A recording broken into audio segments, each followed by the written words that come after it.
ఓం శ్రీ మాత్రే నమః. అన్నింటినీ జయించే శక్తిస్వరూపిణి, భక్తుల భయాలను తొలగించే దయామయి, పాపాలను నాశనం చేసి సత్పథం చూపించే మహాదేవి, దేవతలకు వరాల వర్షిణి, దున్హఖ వినాశిని, అహంకారం, దుర్గుణాలను శోషించే మహాశక్తి, ఐశ్వర్యం, విజయాన్ని ప్రసాదించే దివ్యమాత మహిషాసుర మర్దిని తల్లి. నవరాత్రులలోని అశ్వయుజ శుద్ధ నవమి రోజున అమ్మవారు మహిషాసుర మర్దిని రూపంలో అవతరిస్తారు. ఈ రోజునే మహర్నవమిగా జరుపుకుంటారు. కాని ఈసారి ఎందుచేతనే మనం ఈ అవతారాన్ని నవరాత్రుల్లో 10వ రోజు ఆరాధిస్తున్నాం. ఈ రోజు అమ్మవారిని ఎరుపు రంగు చీరలో అలంకరిస్తారు. అదేవిధంగా అమ్మవారికి చక్ర పొంగలి, గార్లు, పులిహార, నిమ్మరసం పానకం నైవేద్యంగా సేవిస్తారు. ఆమె సింహ వాహనంపై అధిష్ఠించి ఉంటుంది.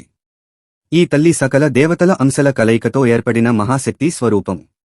ఈ అవతారంలో అమ్మవారు మహోగ్ర రూపం కలిగి మహిషాసురుడిని సంహరించారు.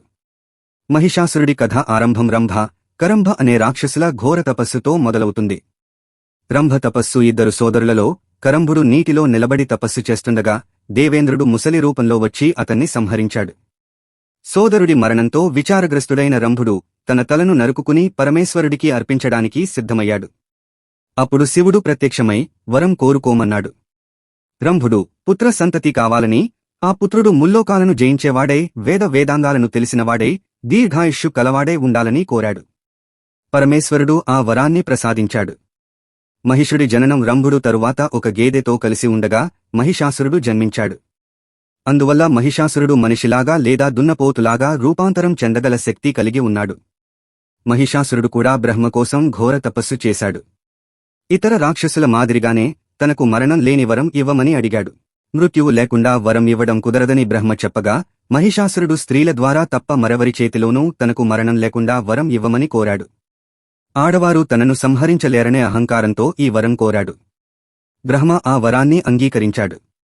ఆ వరం పొందిన గర్వంతో మహిషాసురుడు ఇష్టం వచ్చినట్టు ప్రవర్తించాడు. తనని మహిళలు ఓడించలేరనే అహంకారంతో దేవతలతో యుద్ధానికి దిగి వారిని ఓడించాడు. ఇంద్ర పదవిని చేపట్టాడు. ముల్లోకాలను పీడించాడు. మహిషాసురుడి దురాగతాన్ని భరించలేక దేవతలు త్రిమూర్తుల వద్దకు వెళ్లారు. అప్పుడు త్రిమూర్తులు అతని సంహరించే శక్తి ఆ జగన్మాతకి ఉందని, ఆ అమ్మ ఆదిపరాశక్తిని ప్రార్థించమన్నారు. అనంతరం త్రిమూర్తులు దేవతలు కలిసి ఆదిపరాశక్తిని ప్రార్థించారు. అప్పుడు త్రిమూర్తులైన బ్రహ్మ విష్ణు మహేశ్వరుల నుండి ఒక మహా తేజస్సు ఉద్భవించింది. ఆ తర్వాత మహేంద్రుడు మొదలైన దేవతలందరి దేహాల నుండి కూడా దివ్య తేజస్సు రాసులుగా వెలువడింది. త్రిమూర్తుల నుండి, ఇతర దేవతల నుండి వెలువడిన ఈ మహా తేజస్సు అంతా కలిసి ఏకమై కోటి సూర్యకాంతులు వెదజల్లుతూ అమ్మవారు ఆవిర్భవించారు. మంగళమూర్తిగా అవతరించిన ఆ దేవికి 8 బాహువులు ఉన్నాయి. ఆ 8 చేతులలో శివుడు, విష్ణు, బ్రహ్మ మొదలైన దేవతల ఆయుధాలు ఉన్నాయి. దేవి సకల దేవతల ఆయుధాలతో సన్నద్ధమై సింహవాహినినై మహిషుడిపై యుద్ధానికి దిగింది. ఈ అత్యున్నత శక్తి స్వరూపిణి అయిన దుర్గాదేవి మహిషాసురుడితో 9 రోజులపాటు భీకర యుద్ధం చేసింది. ఆ 9 రోజుల్లో అమ్మవారు వేరు అవతారాలలో అమ్మవారు మహిషాసురుడి సేనా రాక్షసులైన ధూమ్రలోచుడిని, చండుమండులు, రక్తబీజుడు, శంభులు వంటి రాక్షసులను సంహరించింది. చివర రోజైన 9వ రోజు మహిషాసురుడు యుద్ధానికి రాగా అమ్మవారు కోపంతో 18 చేతులతో భయంకరమైన మహిషాసురమర్దిని రూపాన్ని దాల్చారు. మహిషాసురుడు రథం మీద మహావేగంగా మహాదేవి దగ్గరకు వచ్చాడు. మొదట జగజ్జనని ఒక అర్ధ చంద్రాకార బాణంతో వాడి సేనా నాయకుడి తలను ఖండించింది. దేవి సింహ వాహనం కూడా భీకరంగా గర్జించి అంధకాసురుడిని అనే దండనాయకుడిని తినేసింది. మహావీర అంబ కోపం పెరిగేసరికి మహిషాసురుడు బాణవర్షం కురిపించాడు. కాని దేవి వాటిని మార్గమధ్యంలోనే ఖండించింది. మహిషుడు సింహంపై గదతో కొట్టగా సింహం తన పంజా విసిరి మహిషాసురుడి శరీరాన్ని రక్తసిక్తం చేసింది. వెంటనే మహిషాసురుడు సింహరూపం ధరించాడు. మహాదేవి ఆ సింహరూపాన్ని ఖండించింది. ఆ తర్వాత వాడు గజరూపం ధరించి తన తొండంతో ఒక పర్వతాన్ని పెకలించి అమ్మవారిపైకి విసిరాడు. కాని దేవి శక్తి వల్ల వాడి ప్రయత్నం విఫలమైంది. వెంటనే మహిషుడు గజరూపాన్ని విడిచిపెట్టి తన నిజరూపమైన మహిషాసురుడు దున్నపోతులాగా రాక్షసుడుగా మారిపోయాడు. తన కొమ్ములతో జగదంబను పొడిచి చంపాలని ప్రయత్నించాడు. ఆ సమయంలో జగజ్జనని వాడి పాలిట మృత్యుదేవతగా మారి తన చక్రాయుధాన్ని ప్రయోగించింది. 100 అంచులు కలిగిన ఆ చక్రం ప్రచండ వేగంతో వచ్చి మహిషుడి తాకగా మహాపర్వతం లాంటి మహిషాసురుడి దేహం నేలమీద పడిపోయింది. అప్పుడు ఆ మహాశక్తి తన త్రిశూలంతో మహిషాసుర శిరస్సును ఖండిస్తుంది. దాంతో మహిషాసురుడు మరణించాడు. రాక్షసులు భయంతో పారిపోయారు. అమ్మవారి సింహవాహనం వారికి ఎదురుగా ప్రత్యక్షమై వారందరినీ సంహరించి తన ఆకలిని తీర్చుకుంది. దేవతలు జయజయ ధ్వానాలు చేశారు మరియు పుష్పవర్షం కురిపించారు, మహిషాసుర మర్దినిని కీర్తించారు.